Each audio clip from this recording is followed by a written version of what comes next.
excited are you, man, for real? Because obviously you were doing great things in other organizations, and we know you kind of called it quits a year ago, but but this was always the dream, and now it's the reality. Yeah, I mean, when I retired last November, I meant it, and obviously I think it was, I don't know if it was end of October, early November this year. I got traded, so I got the opportunity to fight those guys who ranked above me and prove how good I am. How much of that that was going on behind the scenes did you know about as it was happening, or were you thought about it the same way we were?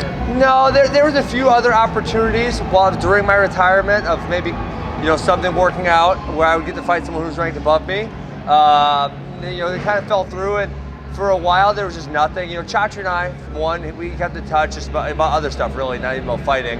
And then one day he called me up and said, "Hey, how about we trade you?" And I'm like, you could do that?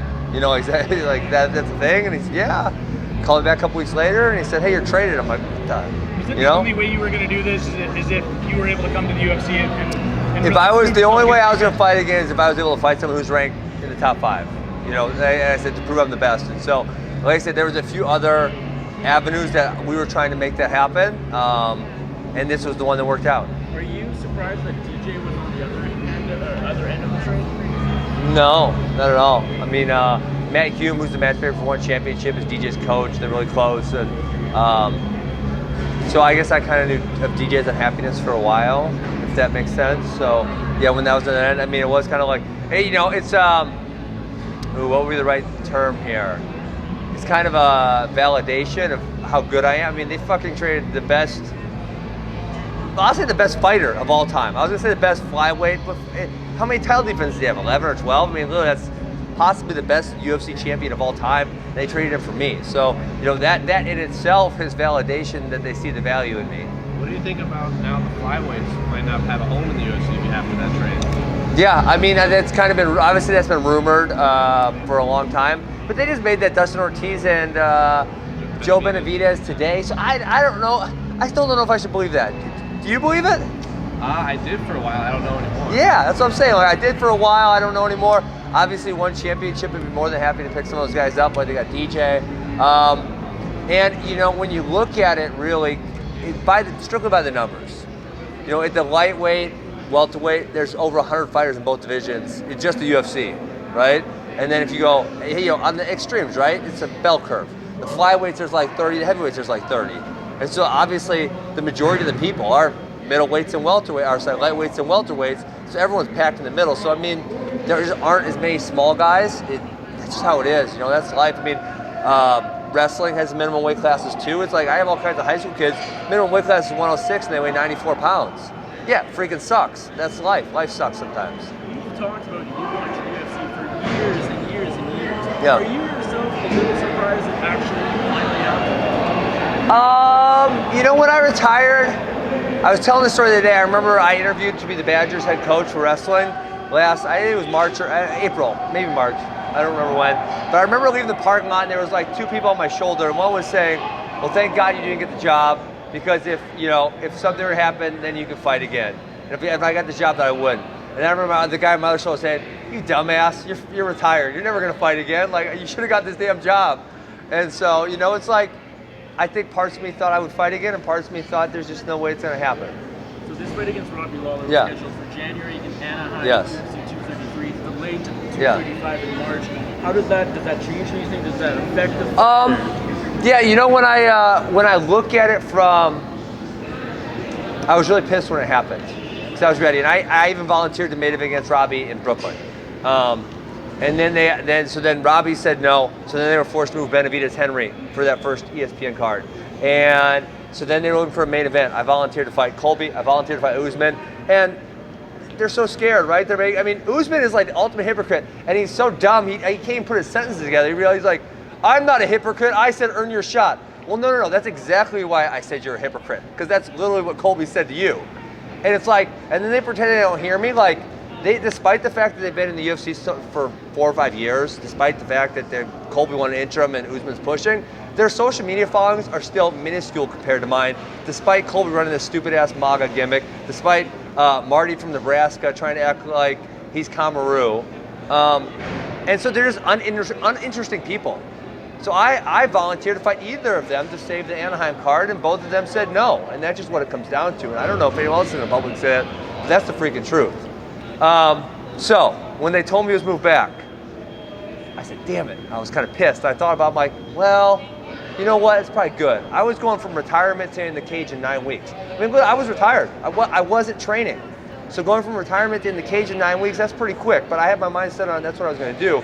And so now that I have a little more time, it is probably like, when I look at it from looking down, that's probably better for me. It's probably a lot better. When did you actually find out the card had been canceled? Wednesday or Thursday. It was like an hour before they announced it. I got a call and said, hey, we're going to move you to March 2nd. And I said, okay, that's fine. And obviously, Robbie's still the opponent. I don't care. Let's go. How much conversation have you had with Dana since this all happened? Almost none. Negligible. I've talked to Hunter Campbell quite a bit, but not Dana. I mean, he's said some stuff about you in the past. It's not as bad as he said about other people. Sure. He's been critical. Absolutely. Now that you're here, is it like water under the bridge? I mean, what's that conversation going to be like? No, I think when one person and another person have a disagreement, the thing you need to do, if you want to have respect for each other, is sit down and have that conversation. We haven't been able to do that so far. He said nice things about the media, but that's also probably because I volunteered to do the dirty work. I volunteered to switch, be the main event against Robbie. Robbie said no. I volunteered to fight Marty from Nebraska. I volunteered to fight dumb Colby. And so he sees in the value in what I'm doing. It's now he's being nice. It's whatever though, but what has happened in the past doesn't just go away. It's not just, and I think, because of his position, he thinks that's how it goes. And listen, I'm here to fight people in the cage. I'm not here to be anyone's best friend. And if we develop friendship because of that, that's fine. But I'm here to fight people in the cage. Do you feel like some of the stuff he said in the past was only because you weren't here, or do you think he really believes some of it? I'm sure to a certain extent he believed it. I mean, it had kernels of truth in them. But yeah, I mean, there was a lot of BS in there. I mean, a few of them were just told you, he needs more experience. I mean, that's, that one was like the funniest one of them all. Yeah, so a lot of them were BS. Did you expect to sit down with Dana, by now? Well, I approached him in New York and said, let's go sit down. Let's talk for 10 minutes. Let's get rid of this shit, Did you do it? Nah, he was busy. He's going to do something. And you've certainly been around him enough times over the years when you're in here cornering guys and stuff like that. Yeah, absolutely. Yeah. I don't know. He doesn't see the value in it. It's fine. Kamaru said he had signed a bout agreement to fight Tyron. Yeah. You're obviously close to Tyron. Was there any truth to that at all? I believe he has. I don't know that Tyron decided to fight him. Tyron wants to fight Colby.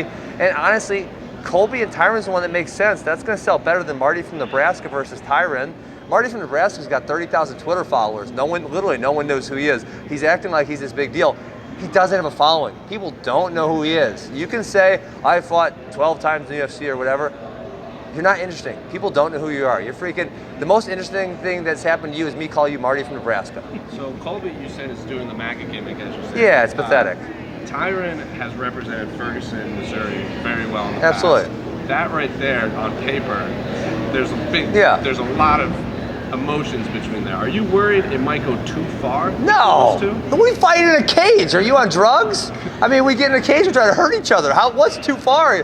Maybe are we gonna give them swords or something? Well, I guess like you saw happen in 229 after the fight when they hopped the cage. Yeah, that was awesome when Khabib almost beat up Drake and then little wimpy Dylan Dennis, and he was like, yeah. That was fantastic. No, listen, we fight in a cage. Wait, I mean, if you gave him swords, maybe I'd say, okay, let's take the swords away and let him settle this. You know what? Colby he's so dumb, he has to pick the lowest common denominator. It's like, I can't get people interested in me, so I have to throw this MAGA gimmick out there because that inherently makes people upset, right?